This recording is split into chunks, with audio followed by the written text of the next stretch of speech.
Сайн байцгаана уу сурагч охчуудаа. Та бүхэнтэй оюуны чадрын IQ төвөөс Сотхон, Тотхон 2 мэдчилж байна. Өнөөдөр бид 4-р ангийн оюуны хөгжил сурах бичгийн логик сэтгэлгээ бүлэг 42-оос 43 дугаар хуудасууд дахь тодорхойлох сэдвт хичээлийг та нартай хамт хичээллэх болно. Шинэ хичээлдээ анхаарал идэвхтэй оролцоорой хүүхдүүдээ. Энэ хичээл сурагчдыг сэтгэхүйн суурь үйлдэлүүдийн нэг болох тодорхойлох үйлдэлтэй танилцуулах, мөн юмсын шин чанар, онцлог, байрлал зэргийг тодорхойлох чадварыг хөгжүүлэх зорилготой. Бодлого дасгалуудыг гүйцэтгэхийн өмнө холбогдох жишээ бодлогуудыг уншвал илүү ойлгомжтой хялбар болно шүү. Ингээд 42-оос 43 дугаар хуудасуудын зарим бодлогыг хамтдаа бодцгоё. 42 дугаар хуудас дасгал 1-ийн 5 дугаар даалгавар.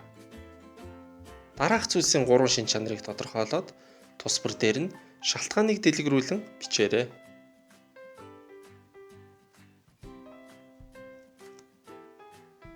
Дасгалд лонхны зураг өгөгдөжээ. Мөн дээд хэсгээрээ нарийн гэсэн нэг шинжийг бичсэн байна.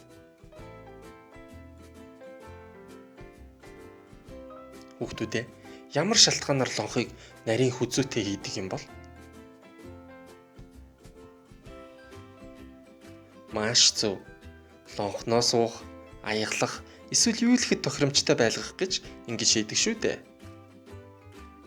Хэрвээ лонх ийм нарийн хүзүүгүй байсан бол ууж аягалахад хальж асгараад төвөгтэй байх байсан да. Лонхонд өөр ямар онцлог шин чанарууд байдаг вүлээ? Лонхыг юугаар хийдэг вэ хүүхдүүдээ? Зүйтэй. Шилээр хийдэг шүү дээ. Яагаад шилээр хийдэг юм бол? Учир нь шил бол цэвэрлэх, дахин боловсруулахад хялбар, байгаль дээлтэй түүхий юм. Хүүхдүүдээ та нар лонхны дахин нэг шин чанар болон түүний шалтгааныг өөрсдөө олж бичээрэй. Одоо дараагийн дасгал руу шилжье. 43 дугаар хуудас дасгал 2-ын Е. Ямар дүрсүүдийн хүрээ байгааг ажиглан хараад тодорхойлж бич. Зөвхөн дурддагцсан дүрсүүдээс сонгохыг анхаарна уу? Сонгох үгс: тэгш өнцөгт, зөв гурвалжин, дугуй, ромб, зөв 5 өнцөгт, зөв 6 өнцөгт.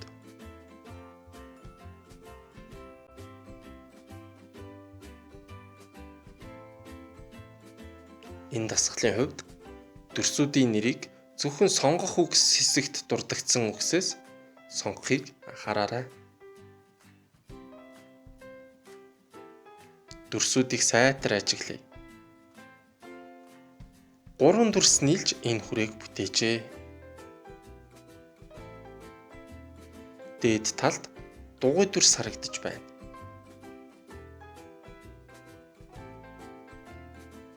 Доод хэсэгт зөв гурвалжин байна. Харин нөгөө дүрс нь тэгш өнцөгт байжээ. Хүүхдүүдээ өнөөдрийн хичээлээр судалсан дасгалуудаа ойлгосон бол сурах бичгийн 42-оос 43 дугаар хуудасууд дахь бусад дасгалуудыг бие даан гүйцэтгээрэй. Та бүхэнд амжилт хүсье. Дараагийн хичээлээр уулзтлаа. Түр баяртай.